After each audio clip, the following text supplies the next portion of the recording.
जनवरी 2023 से एस्ट्रोलॉजी की क्लासेस का आगाज़ होने जा रहा है। आप दुनिया में कहीं पे भी मौजूद हैं, आप प्रोफेशनल और सर्टिफाइड एस्ट्रोलॉजर बनना चाहते हैं, आप इन क्लासेस को ज्वाइन कर सकते हैं। 6 माह का ये कोर्स है जिसमें आपको हम सिखाएंगे जायचा कैसे बनता है, रेमेडीज़ कैसे की जाती हैं, प्रेडिक्शन क्या होती है, सदक़ात कैसे निकाले जाते हैं और नगीना कैसे तजवीज़ किया जाता है और बहुत कुछ।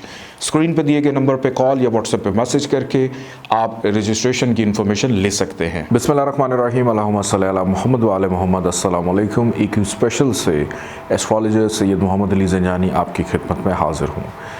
नाज़रीन, EQ स्पेशल के अंदर मैं आप लोगों को बताता हूँ आपके जेमस्टोन के हवाले से कि मुख्तलिफ़ हालात वाक़यात को देखते हुए मुख्तलिफ़ टॉपिक्स के ऊपर हम अपनी गुफ्तगू करते हैं और हमारी गुफ्तगू जो जारी है इसके अंदर साढ़सती के हवाले से अब तक मैं एरी से लेके कैंसर असेंडेंट की मैं बात कर चुका हूँ। आज हम गुफ्तगू करेंगे लियो असेंडेंट वालों की, कि वो अफराद जिनका असेंडेंट जायचे का पहला घर, मैं ज़ोडिक साइन की बात नहीं कर रहा, जायचे का पहला घर लियो है, तो अगर उनके जायचे में साढ़सती लग जाए तो साढ़सती के इम्पैक्ट को कम करने के लिए कौन सा नगीना ये लोग पहन सकते हैं ताकि साढ़सती के असरात और शिद्दत इनके ऊपर असरअंदाज ना हो सकें। क्योंकि होते तो हैं, क्योंकि लियो असेंडेंट वालों की जब भी साढ़सती लगती है तो सबसे ज़्यादा इन्हीं को तंग करती है, क्योंकि साढ़सती जिस सियारे से लगती है, ज़ुहल सैटर्न, वो लियो असेंडेंट का सबसे बड़ा दुश्मन, सबसे बड़ा एंटी प्लानट,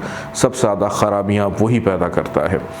स्क्रीन के ऊपर आप जायचा इस वक्त देख रहे हैं नंबर 5 जहां पर लिखा हुआ है। नंबर 5 का मतलब है लियो असेंडेंट का। आज जायचा हम लोग देखेंगे कि अगर आपकी साढ़सती लगती है तो कौन कौन सा सबसे बेहतरीन नगीना आप लेकर पहन सकते हैं। अब साढ़सती के इम्पैक्ट को कम करने के लिए चूँकि 2 प्लैनेट्स सैटर्न एंड मून, अब मून जो है वो इस जायचे के अंदर असेंडेंट के साथ अगर हम देखें सन के साथ फ्रेंडली तो होता है, लेकिन प्रॉब्लम इस जायचे में ये है कि मून के पास आया 12वां घर यानी नहज घर।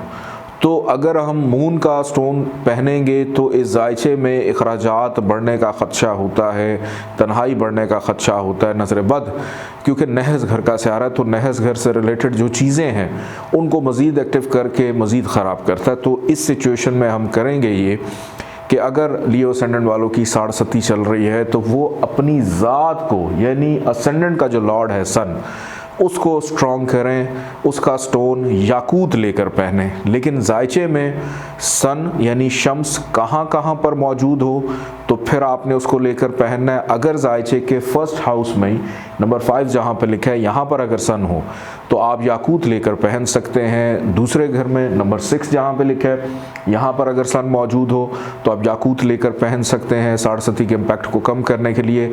लेकिन अगर जायचे के तीसरे घर में नंबर 7 जहाँ पे लिखा है यहाँ पर अगर सन आकर बैठ जाए तो आपने याकूत नहीं पहनना। एक तो साढ़सती, ऊपर से यहाँ पे सन डिबिलिटेटेड यानी सबसे ज़्यादा वर्स्ट पोजीशन में चला जाता है तो मज़ीद ख़राबियों को पैदा करेगा। सन अगर मौजूद है जायचे के चौथे घर में नंबर 8 जहाँ पे लिखा है तो यहाँ पर आप याकूत लेकर पहन सकते हैं। सन अगर जायचे के 5वें घर में है नंबर 9 जहाँ पे लिखा है यहाँ पर आप इसका स्टोन लेकर पहन सकते हैं याकूत, ताकि साढ़सती के इम्पैक्ट को कम करने के लिए आपकी शख्सियत को ताकत दी जाए। सन अगर जायचे के 6ठे घर में हो नंबर 10 जहाँ पे लिखा है तो ये एक नहज घर, कभी भी यहाँ पर आपने इसका स्टोन लेकर नहीं पहनना, ख़राबियाँ देगा। सन अगर जायचे के 7वें घर में है नंबर 11 जहाँ पे लिखा है यहाँ पर अगर सन मौजूद हो तो याकूत रूबी लेकर पहन सकते हैं, क्योंकि यहाँ से असेंडेंट को भी नज़र डाल रहा है, फर्स्ट हाउस को, तो अपने असेंडेंट को ताकत देगा, तो यहाँ तो डेफिनेटली आप पहन सकते हैं। इसके बाद सन अगर जायचे के 8वें घर में हो नंबर 12 जहाँ पे लिखा है तो यहाँ पर याकूत लेकर नहीं पहनेंगे, ख़राबियाँ देगा। सन अगर मौजूद है जायचे के 9th हाउस में नंबर 1 जहाँ पे लिखा है तो यहाँ पर सन वैसी शर्फ का होता है, एग्जॉल्टेशन का, तो यहाँ पर आप इसका स्टोन लेकर पहन सकते हैं आंखें बंद करके।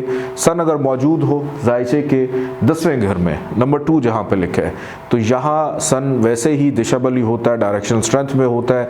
यहाँ पर आप इसका स्टोन लेकर पहन सकते हैं। सन अगर मौजूद हो जायचे के 11वें घर में, नंबर 3 जहाँ पे लिखा है, तो यहाँ पर भी इसका स्टोन याकूत रूबी लेकर पहना जा सकता है। सन अगर मौजूद हो जायचे के 12वें घर में, तो यहाँ पर आप इसका स्टोन लेकर नहीं पहनेंगे, यहाँ पर खराबियाँ देगा। जिन हाउसेस का मैंने जिक्र किया कि जहाँ पर आप स्टोन नहीं पहनेंगे, जैसे तीसरा घर, छठा घर, 8वां घर और 12वां घर, तो ऐसी सूरत में आप सदक़ात देकर ही अपना काम चलाइएगा। अपना फीडबैक ज़रूर दीजिएगा। इजाज़त दें, अल्लाह हाफ़िज़।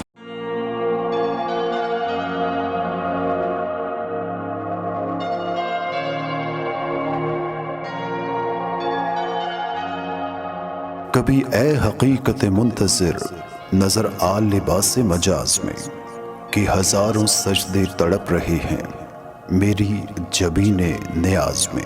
आमदे नूरे बासाद इमाम मेहदी अलैहिस्सलाम के इंतज़ार में 2012 से मुसलसल शाया होने वाली 12 इमामिया जंतरी 2023 शाया हो चुकी है, जिसमें है मुकम्मल साल की अहम पेशन गोइयाँ, आलमी और सियासी हालात, साल 2023 का इसमें आज़म, नौरोज़ आलम अफरोज़ का वक्त और आमाल, औकात कमर दर अक़रब, अहम औकात अमलियात 2023, साल में होने वाले सूरज और चांद ग्रहण के औकात और सदक़ात, रूहानी मौज़ूआत ख़ास तौर पर इसमें शामिल किए गए हैं, जैसे इमाम मेहदी अलैहिस्सलाम, कुरान व हदीस की रोशनी में, आमाल नवाए सालिहीन, दुआए इमाम ज़माना, फ़ज़ाइल तस्बीह फ़ातिमा सलामुल्लाह अलैहा, लोहे मुस्तफ़ाई। इसके अलावा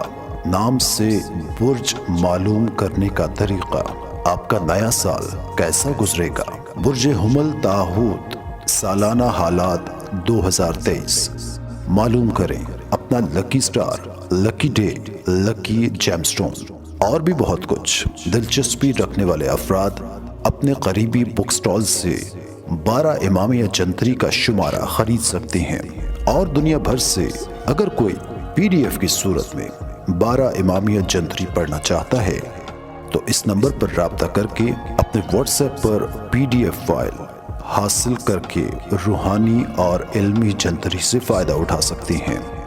बहारुल अनवार में कुछ यूं दर्ज है, जो भी शख्स अपने ज़माने के इमाम की मार्फत हासिल किए बगैर मर जाए तो वो जहालत की मौत मर गया।